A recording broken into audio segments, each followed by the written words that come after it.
जय श्री कृष्ण। आज मैं आपको बताने जा रही हूँ कि आंवला नवमी क्यों मनाई जाती है। आंवला नवमी की कथा, पूजा विधि, महत्व और अमृत की बूंदों का रहस्य। कार्तिक माह के शुक्ल पक्ष की नवमी के दिन आंवला नवमी मनाई जाती है। इसे अक्षनवमी भी कहा जाता है क्योंकि इस दिन किया गया कोई भी शुभ कार्य अक्षय फल देने वाला होता है, अर्थात उसके शुभ फल में कभी कमी नहीं आती। हमारे आयुर्वेद में आंवला को आयु और आरोग्यवर्धक कहा गया है। इस दिन आंवला के वृक्ष की पूजा करके उसके नीचे बैठकर भोजन करने का बड़ा महत्व है। ऐसा माना गया है कि इससे संपूर्ण वर्ष आयु आरोग्य बना रहता है। इस दिन आंवला के फल का सेवन किया जाता है। आंवला नवमी का महत्व इसी बात से समझा जा सकता है कि इसी दिन द्वापर युग का प्रारंभ हुआ था, जिसमें स्वयं भगवान श्री कृष्ण ने जन्म लिया था। आंवला नवमी के दिन ही भगवान श्री कृष्ण ने वृंदावन और गोकुल की गलियां छोड़कर मथुरा प्रस्थान किया था। इस दिन श्री कृष्ण ने अपनी बाल लीलाओं का त्याग करके कर्तव्य के पथ पर पहला कदम रखा था। इसी दिन से वृंदावन की परिक्रमा भी प्रारंभ होती है। आंवला नवमी का व्रत संतान और पारिवारिक सुखों की प्राप्ति के लिए किया जाता है। यह व्रत पति पत्नी साथ में रखें तो उन्हें इसका दोगुना फल प्राप्त होता है। आइए अब मैं आपको सुनाती हूँ आंवला नवमी की पौराणिक कथा, जिसे आप सब प्रसन्नचित होकर सुनिएगा। आंवला नवमी की कथा के अनुसार बहुत समय पहले एक सेठ था। वह हर साल आंवला नवमी के दिन ब्राह्मणों को आंवले के पेड़ के नीचे बैठाकर भोजन कराता था। इसके साथ ही सोना, चांदी आदि भेंट में देता था। लेकिन यह सब चीजें सेठ के बेटों को बिल्कुल भी अच्छी नहीं लगती थी। ऐसे में वह अपने पिता से खूब झगड़ते थे। इन सब चीजों से तंग आकर सेठ ने एक दिन घर छोड़ दिया और दूसरे गांव में जाकर बस गया। इसके साथ ही जीवन यापन के लिए एक छोटी सी दुकान उसने रख ली। इसके साथ ही उस दुकान के आगे एक आंवले का पेड़ भी लगाया। भगवान की कृपा इतनी हुई कि दुकान खूब चलने लगी। उसने अपने नियम को न तोड़ते हुए हर साल आंवला नवमी के दिन विधिवत पूजा करने के साथ साथ ब्राह्मणों को भोजन कराकर दान भी देता था। वहीं दूसरी ओर सेठ के पुत्रों का व्यापार ठप हो गया। ऐसे में सेठ के बेटों को समझ आने लगा कि वो अपने पिता के भाग्य से ही खाते थे। अपनी गलती समझकर वे अपने पिता के पास गए और अपनी गलती की माफ़ी उनसे मांगी। फिर पिता के कहने के बाद उन्होंने भी आंवले के पेड़ की पूजा करनी शुरू की और दान करने लगे। इसके प्रभाव से सेठ के बेटों के घर पहले की तरह फिर से खुशहाली आ गई और सुख समृद्धि के साथ वे साथ रहने लगे। जिस तरह सेठ की यहाँ खुशहाली आई, उसके बेटों की बुद्धि आई, वैसे ही भगवान करे कि सबके घर में हमेशा खुशहाली बने रहे। आंवला नवमी के दिन व्रत रखकर आंवले के पेड़ और भगवान विष्णु की पूजा करते हैं। धार्मिक मान्यता के अनुसार आंवला नवमी से ही द्वापर युग का प्रारंभ हुआ। आंवला नवमी और शंकराचार्य की एक अन्य कथा अब आप सुनिए।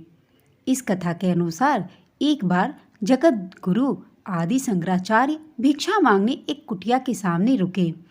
वहाँ एक बूढ़ी औरत रहती थी जो अत्यंत गरीबी और दयनीय स्थिति में थी।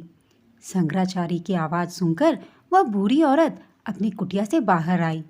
उसके हाथ में एक सूखा आंवला था। वह बोली, हे महात्मन, मेरे पास इस सूखे आंवले के सिवा कुछ नहीं है जो मैं आपको भिक्षा में दे सकूं। शंकराचार्य को उसकी स्थिति पर दया आ गई और उन्होंने उसी समय उसकी मदद करने का प्रण लिया। उन्होंने अपनी आंखें बंद की और मंत्र रूपी 22 श्लोक बोले। ये 22 श्लोक कनक धारा स्रोत के श्लोक थे। माँ लक्ष्मी ने दिव्य दर्शन दिए।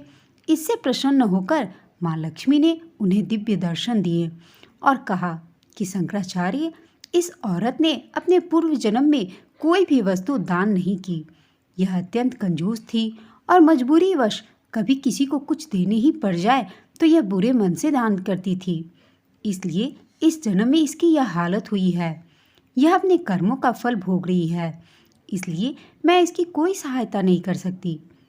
शंकराचार्य ने देवी लक्ष्मी की बात सुनकर कहा, हे महालक्ष्मी, इसने पूर्व जन्म में अवश्य दान धर्म नहीं किया है, लेकिन इस जन्म में इसने पूर्ण श्रद्धा से मुझे यह सूखा आंवला भेंट किया है। इसके घर में कुछ न होते हुए भी इसने यह मुझे सौंप दिया। इस समय इसके पास यही सबसे बड़ी पूंजी है। क्या इतना भेंट करना पर्याप्त नहीं है? शंकराचार्य की इस बात से देवी लक्ष्मी प्रसन्न हुई और उसी समय उन्होंने उस गरीब महिला की कुटिया में स्वर्ण के आंवलों की वर्षा कर दी। आंवला नवमी की पूजा विधि। आंवला नवमी के दिन स्नान आदि करके किसी आंवला वृक्ष के समीप जाएं। उसके आसपास साफ सफाई करके आंवला वृक्ष की जड़ में शुद्ध जल अर्पित करें। फिर उसकी जड़ में कच्चा दूध डालें। पूजन सामग्रियों से वृक्ष की पूजा करें और उसके तने पर कच्चा सूत या मौली 8 परिक्रमा करते हुए लपेटें। कुछ जगह 108 परिक्रमा भी की जाती है। इसके बाद परिवार के सुख समृद्धि की कामना करके वृक्ष के नीचे ही बैठकर परिवार मित्रों सहित भोजन किया जाता है।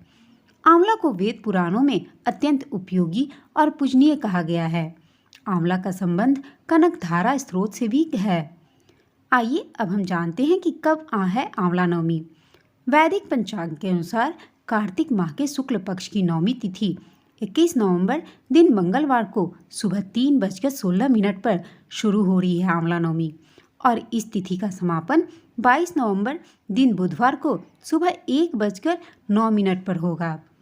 उदय तिथि के आधार पर इस साल आंवला नवमी 21 नवंबर को मनाई जाएगी। आंवला नवमी पूजा का शुभ मुहूर्त क्या है? 21 नवंबर को आंवला नवमी की पूजा का शुभ मुहूर्त सुबह 6:48 से दोपहर 12:07 तक है। इस दिन पूजा के लिए आपको 5 घंटे से अधिक का समय मिलेगा। उस दिन का शुभ मुहूर्त या अभिजीत मुहूर्त दिन में 11:46 से दोपहर 12:28 तक का है। आंवला नवमी के कुछ महत्वपूर्ण बातें। नंबर 1, आंवला नवमी के दिन से आंवले के वृक्ष में भगवान विष्णु का वास होता है। इस वजह से आंवले के पेड़ की पूजा करते हैं और आंवले का भोग लगाते हैं। आंवले को ही प्रसाद स्वरूप ग्रहण करते हैं। विष्णु जी की कृपा से अक्षय पुण्य प्राप्त होता है। धार्मिक मान्यताओं के अनुसार आंवला नवमी के दिन आंवले के पेड़ से अमृत की बूंदें टपकती हैं। इसलिए इस दिन आंवले के पेड़ के नीचे बैठने और भोजन करने की परंपरा है। ऐसा करने से सेहत भी अच्छी बनी रहती है।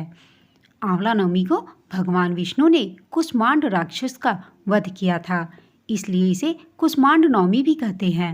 आंवला नवमी पर कुष्मांड यानी कद्दू का दान करते हैं। धार्मिक मान्यता के अनुसार आंवला नवमी से ही द्वापर युग का प्रारंभ हुआ था। दोस्तों, आपको यह कथा कैसी लगी? यह वीडियो कैसी लगी? कृपया कमेंट करके ज़रूर बताएं। वीडियो पसंद आया हो तो इसे लाइक करें और ऐसी और भी जानकारियाँ, कथाओं और कहानियों को सुनने के लिए चैनल को प्लीज़ सब्सक्राइब करें। आप सबका धन्यवाद।